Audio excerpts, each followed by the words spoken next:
Շարունակում ենք ծրագիրը բարեկամներ եւ ինչպես միշտ հաղորդման այս մասում ճիշտ է հեռավար կարգով, բայց մեզ է միացել մեր լուծաբան Արմեն Չիբուխչյանը։ Բարի երեկո Արմեն։ Բարի երեկո։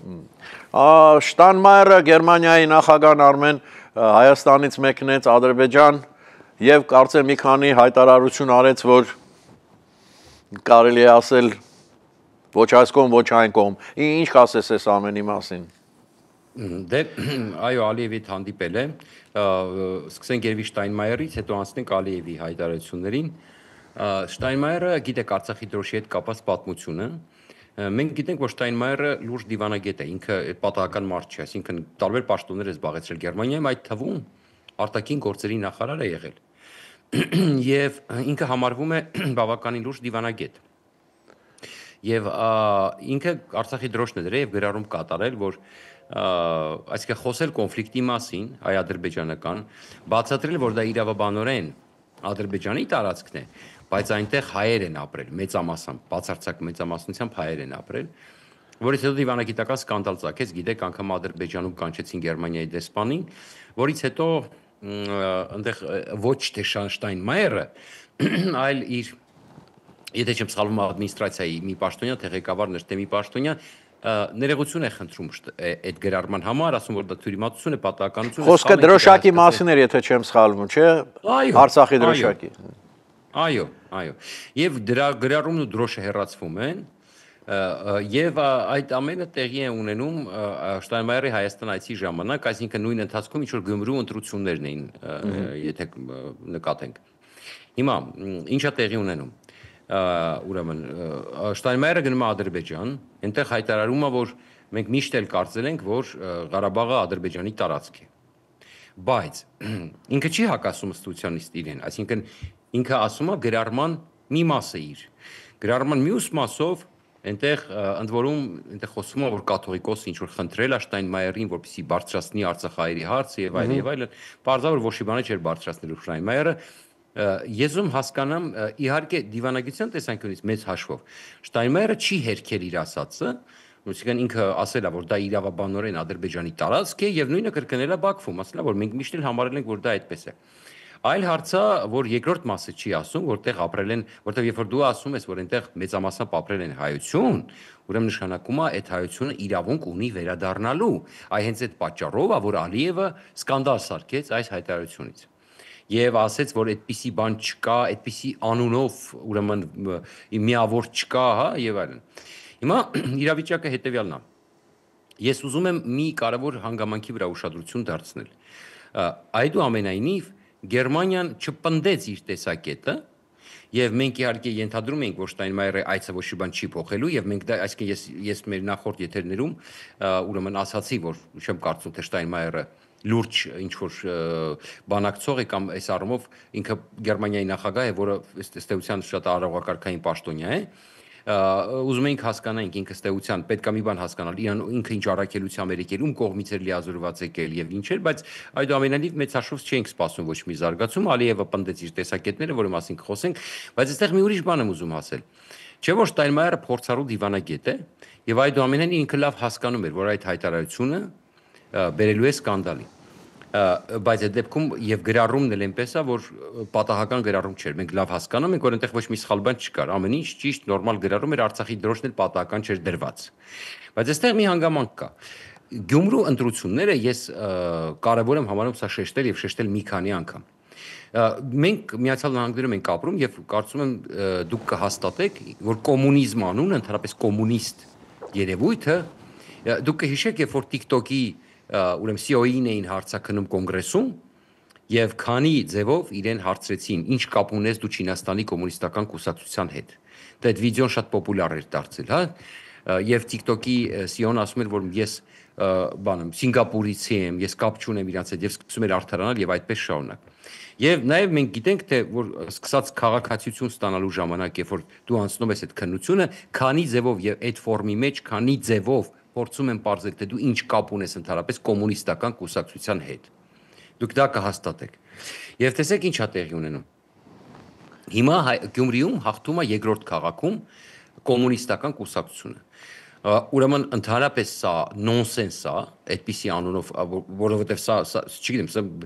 հայտարարություն է, մենք Բելարուսիա ենք դառնում, հա, որպես այդպիսին։ Արմեն, ճիշտ ասած կներես, ուզում եմ ընդհատել, բայց մինչև այս ընտրությունները Գյումրու ես չգիտեի, որ մենք կոմունիստական կուսակցություն ունենք Հայաստանում։ Ունեինք գրանցված, բայց չեղածի հաշիվ էր։ Եվ հիմա ըստ էության ես հաղթել փոխաբերական եմ ասում, հասկանում ենք, չէ՞, ասենք որ մեծամասնություն չի ստացել, բայց հիմա հավակնումը դառնալու քաղաքապետ, հա,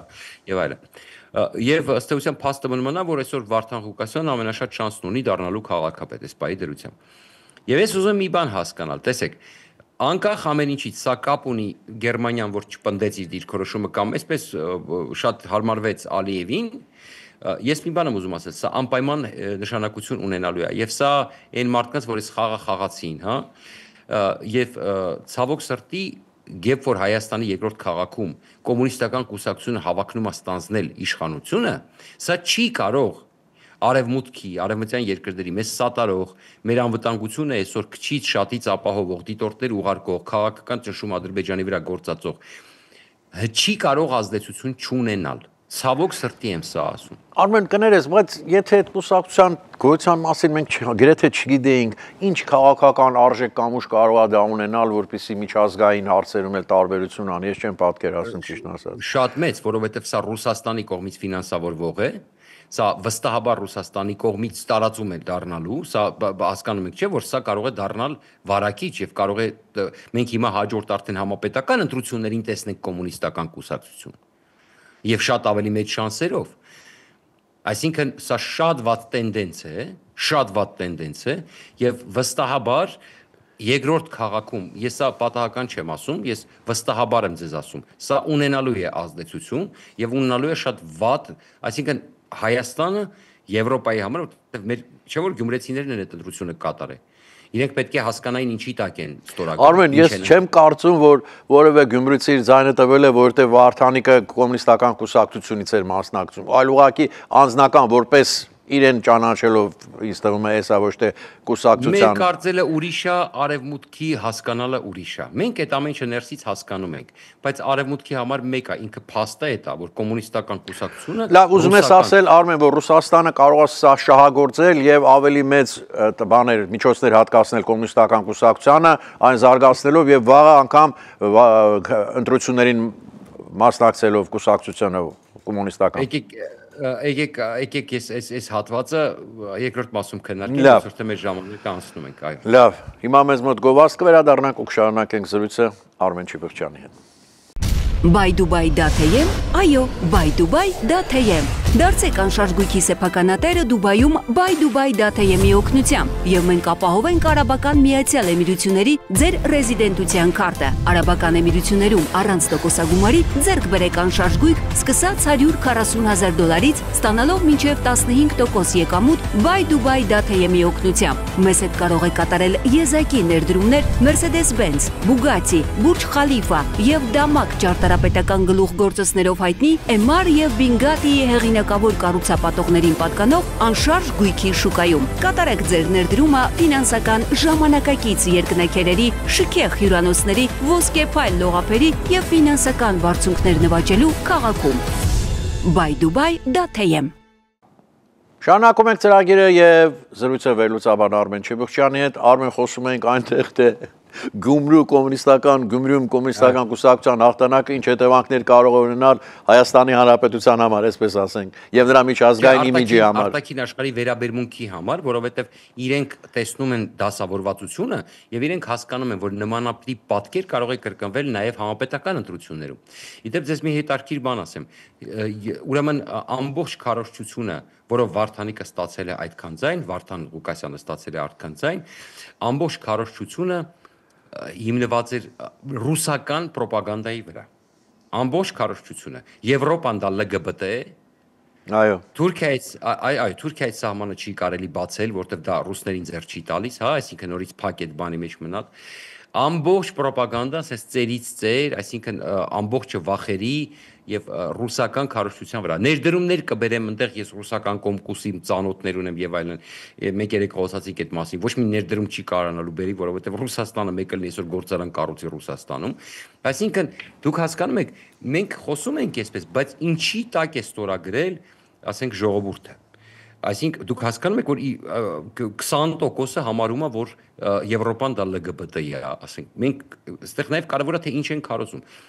Բնականաբար, եթե անգամ կոմկուս անվան տակել չէ, կամ այդպիսի, ես կասկածում եմ արդեն, որ այդպիսի պրոյեկտ էլ, դե պրոյեկտը հաջողվեց ըստ էության, հիմա կվերցնեն մի օդիոս դեմքի Երևանում, ասենք կոմկուսի տակ կարող է նույն սցենարով անցկացնեն։ Եթե անգամ այդպես չէ, այս գաղափարները աշխատեցին։ Այսինքն ըստ էության պրոռուսական նարատիվները լրջագույն ձայներ տարան։ Սա խայտարակությունն է։ Մինչև այդ հարցում ենք անում, պարզվում է Հայաստանի մեծ մասը ուրեմն թվում է թե իբր Եվրամիություն է ուզում։ Գիտեք ինչի, որտեվ իրականում ցավոք սրտի այդ Եվրամիություն ուզողների չասեմ զգալի մասը, բայց այսպես մեղ մասը, միզ մասը ոչ թե եվրոպական արժեքային համակարգն է ուզում, ոչ թե ազատ խոսք է ուզում, ոչ թե ազատ տեղաշարժ է ուզում, ոչ թե տեխնոլոգիական ապագա է ուզում, ոչ թե երեխայի համար լավ ապագա է ուզում, հասկանալով ինչ է արևմուտքը, ինչ է Եվրոպան, ինչ է Ամերիկան, ինչ հնարավորություններ է բացվում, այլ ոնց որ մի շարք հարցումների ժամանակ պատասխանել են, ըստեղ լավ չստացվեց, գնանք տնանք այնտեղ կստացվի թե չէ։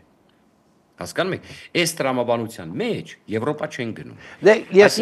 Արմեն ավելացնեմ, ասել իմ կարծիքով էլ այդ Եվրոպային մերձենալու այդ հարցը վերցնում են այսպես, որ մենք իրենց արժեքները չենք ուզում, բայց իրենց բարեկներից ուզում ենք օգտվել։ Այո, էսա։ Այո։ Բայց մենք մեր բաները չենք փոխելու, որտեվ մենք 100 տարվա ազգ ենք, ժողովուրդ ենք, բայց իրենց ամեն ինչը կօգտագործենք զարգացած երկրներ։ LGBT-ի հարցնել, գիտեք ինչն էր, LGBT, ինչպես ավելի ճիշտ է ասել։ Ուրեմն Հայաստանի սահմանադրությամբ կամ օրենքներով արդեն իրենք պաշտպանված են, որովհետև իրենք քաղաքացի են, իրենց իրավունքները պաշտպանված է օրենքով։ Սա էժանագին շահարկում է, այսինքն դու հասկանում եք, այսինքն սա ոչ մի բանի մասին է, երբ որ դու գոռում ես, որ Եվրոպան դա LGBT է։ Եվրոպան դա, չգիտեմ, չեն ասում եվրոպական մշակույթը, արժեքները, կրթությունը, այն որ ով գնում է գյումրեցիներից Եվրոպա հետ չի գալիս, չգիտես ինչի գնում են LGBT-ում են ապրում առանց հասկանալու, հա, այդ ո՞նց է լինում։ Հետո զանգում են իրենց բարեկամների մոտ լոպազանում են կամ հետո բոլորը ուզում են գնալ այդ նույն Եվրոպա, բայց ինձ գալիս է քվեարկության պահը Եվրոպան LGBT է, LGBT է։ Այսինքն տեսեք, այս էժանագին ռուսական պրոպագանդան աշխատում է, եւ սրա մեղավորը Հայաստանի իշխանություններն են, որ շարունակ թույլատրել են ռուսական ալիքների եւ քարոզչության աշխատելը Հայաստանի Հանրապետությունում, որտեվ այդ պրոպագանդան ազդում է, որտեվ առավոտից Իրիգուն Սոլովյովներն ու մնացած աղբը անընդհատ այդ նույնը կրկնում է եւ մարդիկ լսում են ու լսում են ու լսում են։ Եվ հիմա դուք ասում եք, իսկ ինչ, հիմա տեսեք, պրոյեկտը հաջողվեց։ Ինչի Ռուսաստանը չփորձի դա համապետական աշխատեցին չէ այդ գաղափարները, իսկ ինչի չպետքա ողջևորվի եւ ինչի չպետքա դա փորձի համապետական ընտրություններում։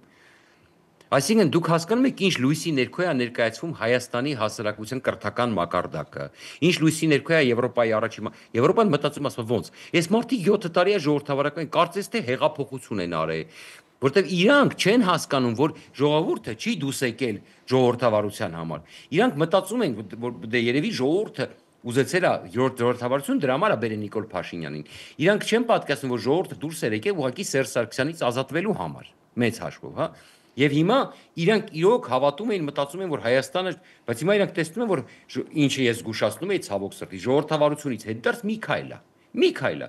Քաղաքական կրիմինալը մի վայրկյանում վերցնում է իշխանությունը Հայաստանի երկրորդ քաղաքում։ Ամբողջությամբ նախկիններից բաղկացած։ Այսինքն հասկանում եք ինչ են իրանք զգում հիմա, ինչ են իրանք պատկերացնում։ Եվ իրենք մեզ պատկերացնում էին, այսինքն առաջարկում էին, տանում էին, փորձում էին այսպես մեզ սարքել Եվրամիության պետություն, հա, եվրոպական պետություն։ Բայց հիմա մենք հիմա մի տարի հետո անցնելու ենք շատ ավելի բարդ ու շատ ավելի մեծ քննություն։ Եվ Աստված չտա մենք այդ քննությունը տապալենք։ Որտեւ եթե այսպիսի մի բան մենք կրկնենք համապետական ընտրություններին, մեզ հետ էլ ոչ մեկ երբեք հույս չի կապելու։ Հիմա մի բան էլ կուզեմ անդրադառնալ, լավ իսկույն թե նվիրեցինք այս թեմային մի կարևոր բան։ Ընտրակաշարքի թեման։ Ես մի քիչ առաջ կարդացի, որ այնտեղ երկու հոգի մեղադրվում ընտրակաշարքի հետ կապված, ուրեմն մենք էլի հեղափոխությունից 7 տարի հետո խոսում ենք ընտրակաշարքից։ Մենք հասկանում ենք, չէ՞, նախկինների մեթոդը դա է։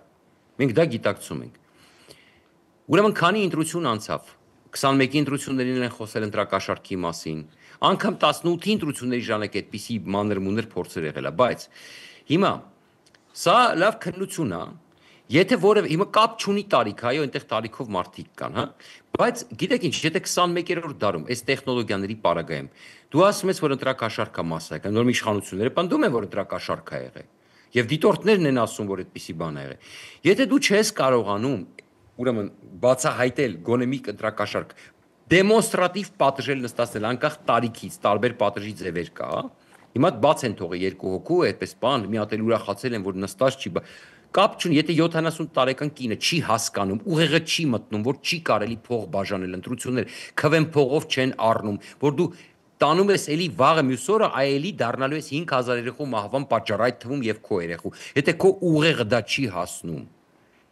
հասկանում եք, այսինքն, եթե օրենքը չի գործելու նրանց նկատմամբ, մենք այս սրանից չենք ազատվելու։ Ուրեմն կապ չունի ով, եթե ուրեմն շրջակայքում մենք ԱԱԾ չունենք Հայաստանում, շրջակայքում ոչ մի բան չունենք, մենք ուրեմն մնացել ենք չեմ նախնադարում, եթե մենք 21-րդ դարում չենք կարող խոսում ենք, որ մասսայական ընտրակաշարք ա եղել, կամ սպառնացել են, կամ տարբեր մեթոդներով համոզել են, ու մենք չենք կարող բացահայտենք գոնե մի դեպք, դեմոնստրատիվ պատժել, որ հաջորդ ընտրություններին դա կամ չլի կամ դա այն որ ասում ամենամինիմալի հասցնենք։ Սա է փաստը։ Հիմա սպասենք տեսնենք, գոնե մի հոգի կպատժվի ընտրակաշարքի համար, թե ոչ։ Արմեն, մի փոքր թեմայից դուրս է, բայց այսօր այդ նորությունին զարմացրեց մեկ նախադասությամբ, ասեմ, չգիտեմ տեղյակ ես թե չէ, Արցախից Բեռնի գաղթվեց մոտ 120,000 ժողովուրդ, չէ, Հայաստան եկան։ Թիվեր կաներ։ Դու գիտես, քանի հոգին ա դիմել Հայաստանի քաղաքացիության այդ 120,000-ից։ Չէ, ճիշտ ասած տեղյակ չեմ։ Ես զարմացա Արմեն, 8475 հոգի ընդամենը 120,000-ից։ Ես անկեղծ ասած չեմ զարմանում, որովհետև բայց դա ինչ է նշանակում Արմեն։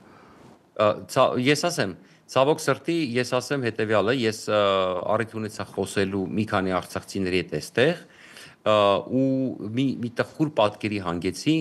որ իրենք ընդհանրապես շարունակում են հավատարիմ մնալ Ռուսաստանին եւ շարունակում են հավատալ, որ մեղավորը այդ ամեն ինչի Ռուսաստանը չէր։ Ցավոք մեր ժամանակը սպառվեց, եթե հետարքի լինի մեր հաջորդ եթերի։ Այո, մի անգամ էլ խոսենք դրա մասին։ Շնորհակալություն Արմեն։ Ես եմ շնորհակալ։ Այսքանը սիրելիներ այսօրվա համար կհանդիպենք վաղը, մինչ տեսություն։